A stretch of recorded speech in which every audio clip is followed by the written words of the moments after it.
Today we talk about a concept that I think is quite misunderstood: batching in IVF cycles. What does it mean, and what does it mean for you? I'm Dr. Mark Amols, and this is Taco About Fertility Tuesday.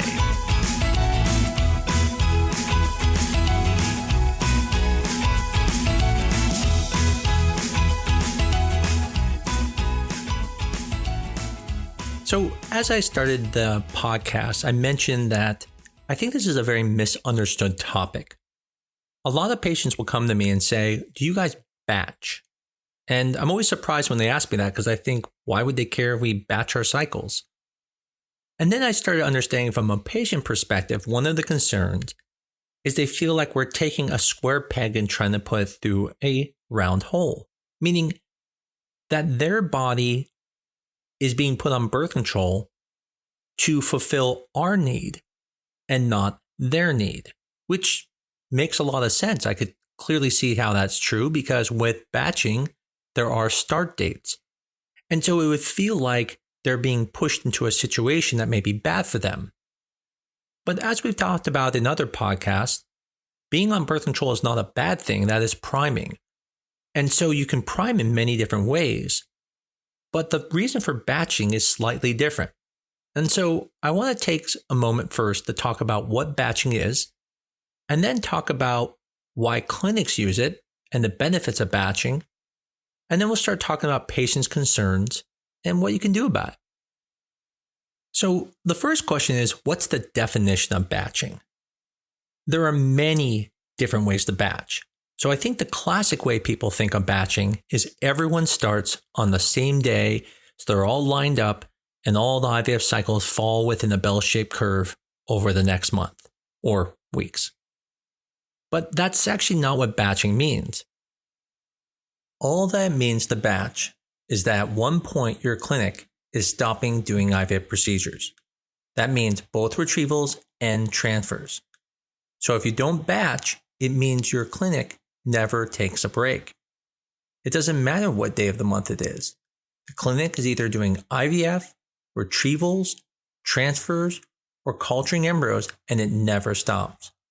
A clinic that batches is going to at one point stop for a period of time and then restart up.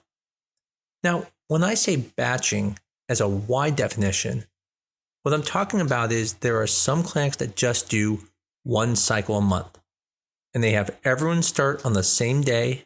There are other places that batch most of the month and then take a week off. There are some that are on for 2 weeks and 2 weeks off.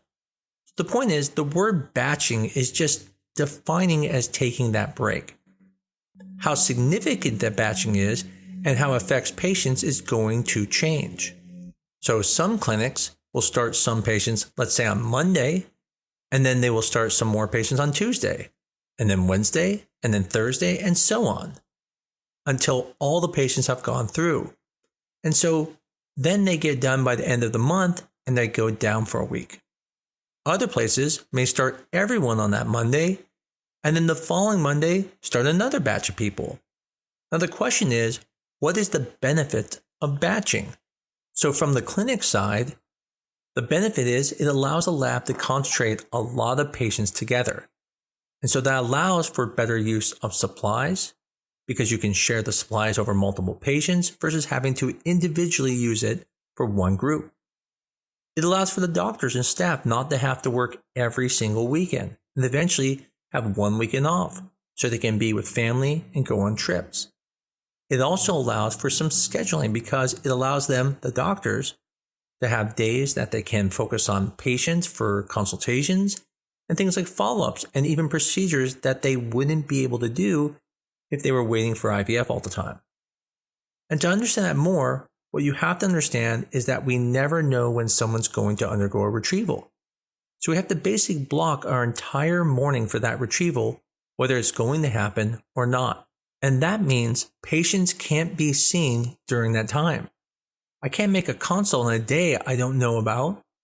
And so it limits how many patients can be seen at the clinic. Whereas if you batch, you know, okay, there's going to be no retrievals or transfers during this time. So I can now see patients and do follow-ups.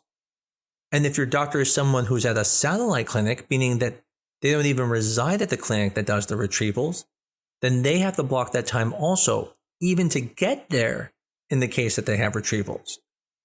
And so it becomes very inefficient for the clinic and even for the patients in some ways, because now you have more time to be with your doctor versus the doctor's schedule being filled with times that he may or she may never use.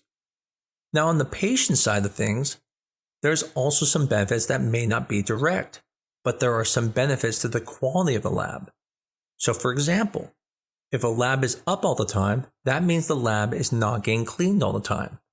You cannot bring cleaning products into a lab when there are embryos there. It will hurt the embryos. So the only time you can clean is when you take a break.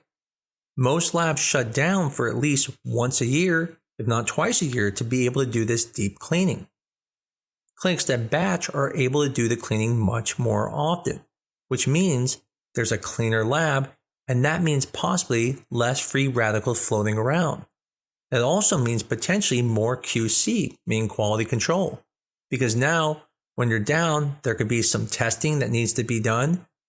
You wouldn't be able to do this with the lab being up all the time, because most clinics are using most of their equipment, so they can't do a lot of testing on them when the equipment's being used, especially when the patient's going through.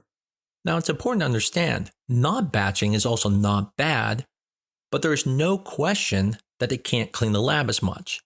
Now, maybe if it's a place that has a very big lab, maybe they can shut down one section, clean one, but if they're all using the same air system, they can't do that. There are many clinics who will just let someone start their period and then start a stimulation. And a lot of people think, well, the reason my clinic's not letting me do that is because they batch. That's actually not true. Whether we batched or not, I would almost always still prime patients, and because priming has some benefit. One of the things I talked about in one of our prior episodes is that getting FSH levels down a little bit lower to upregulate the receptors helps with the stimulation. So that concept that batching is purely to benefit the clinic is not completely true. Sometimes the reason why you're on birth control isn't because of the batching, but it's because it actually allows you to upregulate receptors. Now, you may be on the birth control for an extra day or two because of batching, because you may line up a little bit better, but most clinics have multiple days that they start. So rarely are you being forced into a cycle that's not good for you.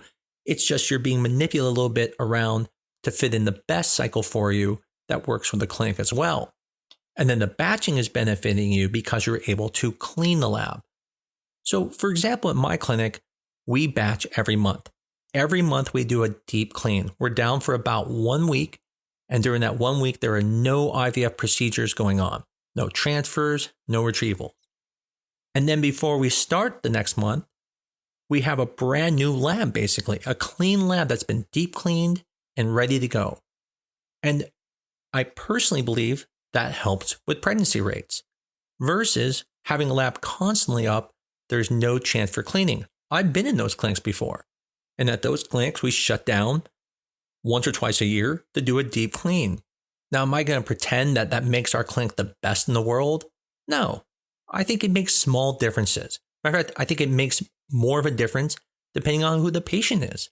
I've always made the comment that if you're young and you're 24 with really very little fertility problems and maybe a sperm problem, you can probably go to Bob's Backyard IVF and do just as well and become away successful. But if you're someone who's failed multiple cycles, and now you're trying to get pregnant on maybe your 6th or 7th IVF, it may help being at a clinic that batches a little bit more to be able to have a cleaner lab, because those free radicals may be the difference of it working or not for you. I think the most important point here is don't look at batching as bad. There are going to be, though, outliers. Obviously, if your clinic is saying that, hey, we only do IVF cycles in June and then again in September, then yes, putting you on birth control for several months to try to get you to line up with that is not a good situation. You are then taking a square peg trying to put through a circle. But just because they batch within the month does not make things bad. And like I mentioned, even if your clinic wasn't batching, there is a very high chance that they would be putting you on birth control regardless. It's not there to make you line up, but it's also there to help upregulate those receptors to help improve your IVF cycle. And there's plenty of evidence to back this up. We know that labs that have better air systems do have better pregnancy rates when you're comparing the complicated cases. Again, if you take all the best cases, they probably can do well anywhere if we're just using pregnancy as the outcome. But if you're looking at things like number of blastocysts being made and let's say cumulative pregnancies, then air condition makes a big difference. And that condition of the air isn't just the system they use to clean the place, the air, but also how the place is cleaned. Is it the same dust that's been around for 6 months? Or is it just dust that came from the cells of the embryologist's skin over just the last few weeks?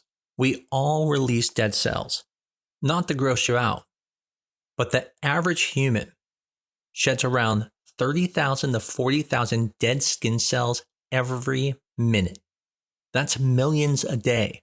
Per month, that's 1,512,000,000 skin cells. And within a month, that means there's approximately 543.6 grams of dead skin cells shed by the average person. That is half of a kilogram. I don't think you'd be shocked to know that could make a difference in the cleanliness of the lab. So overall, the point of this podcast was to help reassure you. Don't be concerned that your clinic does batching. I think it's important to ask what their batching is, because again, if you're a clinic that only operates 3 times a year, then that batching could be a little bit detrimental because being on birth control for 3 months would be a concern. But if the batching is there to be able to help improve the lab and you're not on birth control for 3 months, then there are actually major benefits to you and to your embryos in having the highest quality lab.